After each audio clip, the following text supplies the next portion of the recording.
America ने हमला किया, वो बच गए हैं, जो भी सूरत हाल होगी उसमें बच जाएंगे। लेकिन जो सबसे अहम काम यह है कि नॉर्थ कोरिया को परवाह ही नहीं है। देखिए, दुनिया की तमाम पाबंदियां उन पर है, उनके लोग दुनिया से बाहर जा नहीं सकते, उनमें उनके मुल्क में कोई आ नहीं सकता।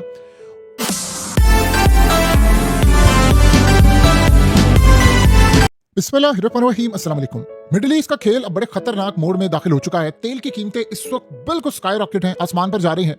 लेकिन इस सारी सूरत हाल में सबसे अहम तरीन मामला सामने आ रहा है कि ईरान के लिए उसको एटमी ताकत कैसे बनाया जाए, उसको न्यूक्लियर वॉरहेड कैसे दिया जाए। अब वो रशिया देगा या नॉर्थ कोरिया देगा, ये बात आप समझ लें।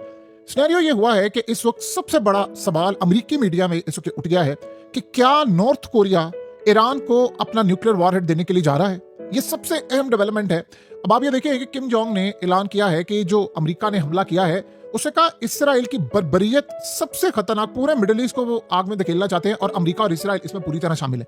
और उन्होंने कहा कि सबसे बड़ा टाइम अब यह है कि इनके खिलाफ अब खड़ा हो, पूरा वर्ल्ड खड़ा हो जाए। यानी ये असल में इंडिकेट कर रहा है कि वो पूरी तरह सूरत हाल पर नजर रखे हुए है। लेकिन सवाल यहां पर यह पैदा होता है कि क्या नॉर्थ कोरिया ईरान को न्यूक्लियर वॉरहेड देने के लिए जा रहा है। अगर ये न्यूक्लियर वॉरहेड आ जाते हैं तो आप ये समझ लें कि उसके बाद फिर जो खिते के अंदर तबाही होगी, क्योंकि मामला बड़े खराब होने जा रहे हैं। क्योंकि आज डोनाल्ड ट्रंप ने कह दिया है कि ईरान में रिजीम चेंज का टाइम आ गया है। पहले उन्होंने कहा कि मैं रिजीम चेंज का वर्ड इस्तेमाल नहीं करता, लेकिन अगर इस सूरत हाल के अंदर, यानी आप सोचो, उसने कहा कि पॉलिटिकली करेक्ट नहीं है कि रिजीम चेंज का वर्ड इस्तेमाल किया जाए। उसने कहा लेकिन ईरान का रिजीम ईरानियों को ग्रेट नहीं बना सकता, तो फिर रिजीम चेंज क्यों ना हो वहां पर। तो क्लियरली ये मामला सामने आ रहा है कि अब आयतुल्लाह को भी टारगेट करना, पूरे रिजीम चेंज करने जा रहे हैं और इसराइल ने यहां पर चुप नहीं बैठना। अब सिनेरियो क्या हुआ है? सिनेरियो सबसे बड़ा ये हुआ है, जो स्टेटमेंट दी है रशिया के deputy chair of security council of Russian federation ने, खास तौर पर दिमित्री मेदवेदेव, इन्होंने जो सबसे, क्योंकि पुतिन के राइट हैंड है, जब पुतिन प्राइम मिनिस्टर थे तो ये प्रेसिडेंट थे और हत्ता के पावर सी, लेकिन सारा हुक्म चलता था पुतिन का 2008 से 2012 तक।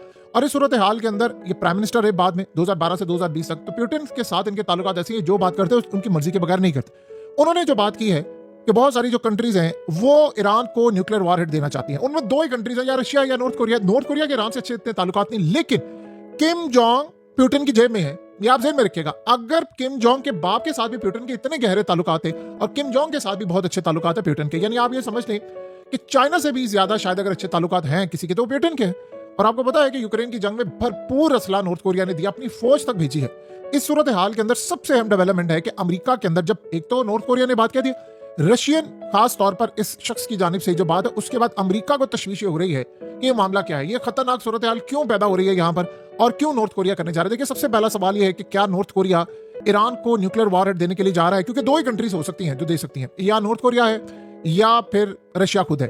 अब इनके मुताबिक कौन देने जा रहा है? देखिए, रशिया खुद दे सकता है, इसमें कोई दो राय नहीं है। जब मामला आ गया, आपको पता है कि रशियन मीडिया पर इस वक्त डिस्कस हो रहा है कि अगला नंबर रशिया का है। नॉर्थ कोरिया ने जो स्टैंड इजराइल के खिलाफ लिया है, आप सोच लें, वो सही मायनों में एक तगड़ा स्टैंड है। और अमेरिका के खिलाफ तो आपको पता है किम जोंग हमेशा कहता है कि मेरी टेबल के नीचे बटन है, मैंने जब बटन दबाना है और अमेरिका ने टुकड़े टुकड़े हो जाना। उनके पास ऐसे मिसाइल हैं, इतने खतरनाक मिसाइल है कि न्यूक्लियर वॉरहेड लगे और तबाह हो जाए। और नॉर्थ कोरिया के जो मिसाइल, तो आप छोड़ दो, उनके जो न्यूक्लियर वॉरहेड है वो हर चीज में फिट आ जाते हैं। यानी ईरान के जितने भी मिसाइल हैं उनमें फिट आ जाते हैं। और वो, यानी ईरान और नॉर्थ कोरिया दो ममालिक हैं जो रूस को मुकम्मल तौर पर इस वक्त असला दे रहे हैं, मिसाइल दे रहे हैं, तमाम चीजें, और इसीलिए वो टिका हुआ है। अब यहां पर जाहिर सी बात है, दोनों में किसी को भी मसला होगा तो पुतिन मदद करने के लिए आएगा। अब वो एक दूसरे के थ्रू करवाए कैसे भी। अब यहां सवाल यह है कि नॉर्थ कोरिया दे सकता है, बिल्कुल वो दे सकता है। उसकी रीजन ये है कि जो पुतिन कहेगा वो करेंगे, उसमें सबसे ज्यादा उनका फायदा है, उनको माशी से लेकर तमाम चीजों का फायदा फिर मिलता है, चाइना से भी और बहुत सारी सूरत हाल। तो अब ये बात आप अच्छी तरह समझ लें कि मामला कहां पर जा रहे हैं। इसके बाद अगर सवाल ये पैदा होता है कैसे दे सकते हैं, देखिए, अगर ईरान को मिल जाता है न्यूक्लियर वॉरहेड तो इसराइल और अमेरिका चाहेंगे कि हम उसको तबाह करने की कोशिश करें। सबसे पहले तो वो ये चाहेंगे। अब वो चाहेंगे कि इसको हम सरप्राइज के तौर पर इस्तेमाल करें। देखिए, इसराइल के पास 90 न्यूक्लियर वॉरहेड्स हैं। मिडिल ईस्ट में सिर्फ यही कंट्री जिसके पास इतने हैं। अब अगर ये अटैक कर देते हैं ईरान के ऊपर, और ये कर सकते हैं, ये एटमी हमला करने से बाज नहीं आएंगे, ये आप ज़हन में रख लें, तो फिर ईरान के पास क्या जवाब हो? फिर खाली मिसाइल तो नहीं मार रहे हैं, हाइपरसोनिक मिसाइल तो नहीं मार रहे, फिर तो आप न्यूक्लियर वॉरहेड आपने नस्ब कर ली है और आप पैगाम दे देंगे हम अटैक करने के लिए जा रहे हैं। तो ये कहानी ही खत्म हो जाएगी कि ईरान एटमी ताकत बने ना बने, है नहीं है, कितना यूरेनियम है, अमेरिका ने हमला किया, वो बच गए हैं, जो भी सूरत हाल होगी उसमें बच जाएंगे। लेकिन जो सबसे अहम काम यह है कि नॉर्थ कोरिया को परवाह ही नहीं है। देखिए, दुनिया की तमाम पाबंदियां उन पर है, उनके लोग दुनिया से बाहर जा नहीं सकते, उनमें उनके मुल्क में कोई आ नहीं सकता, वो दुनिया से ट्रेड नहीं करते, अपने मुल्क में रहते हैं। और अमेरिका समेत किसी को नहीं पता उनके पास कितने न्यूक्लियर वॉरहेड है। एक आइडिया है जिसमें वो कहते हैं कि 2017 में आखिरी टेस्ट किया था और ये पॉसिबिलिटी है कि उनके पास 50 है, ज्यादा है, उनके पास बहुत ज्यादा है, लेकिन किसी को आज तक पता ही नहीं, क्योंकि कोई उनके मुल्क में जाता नहीं है, कोई वहां से आता नहीं है। तो नॉर्थ कोरिया एक ऐसा मुल्क है जहां पर कल्ट जैसी सिचुएशन होती है। यानी जो किम जोंग ने